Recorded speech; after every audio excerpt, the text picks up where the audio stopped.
नमस्ते दोस्तों, मैं आज कुछ नया लेकर आया हूँ टस्क्यूएलएस की लिक्विड के बारे में, जो कि शुगर फ्री है।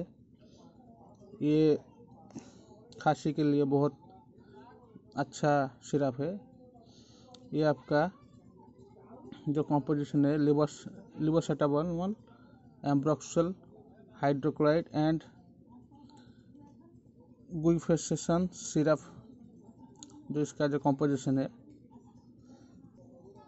ये बच्चों के लिए बहुत ही लाभदायक है।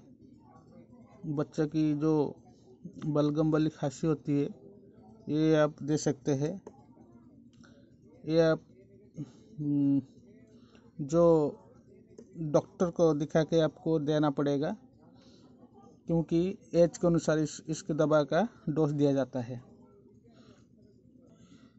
ये आपका blue cross laboratories private limited का कंपनी का जो प्रोडक्ट है, इसका MRP 80 रुपया आता है। ये बहुत लाभदायक मेडिसिन है। अब ज़रूर इसको डॉक्टर को दिखा के देना पड़ेगा। ये बच्चों के लिए बहुत फ़ायदेमंद कफ सिरप है। बच्चे के छाती में जब बलगम जमा जाता है, उसको निकालने के लिए ये बहुत अच्छा दवा है। ये आप डॉक्टर को प्रेस्क्रिप्शन बिना बच्चे को मत देना, डॉक्टर का प्रेस्क्रिप्शन करके देना।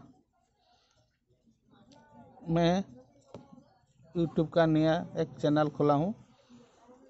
मेरे चैनल को लाइक, शेयर और सब्सक्राइब करना। इसी तरह मेरे जो अनुभव है मैं आपको बताऊंगा। जय हिंद।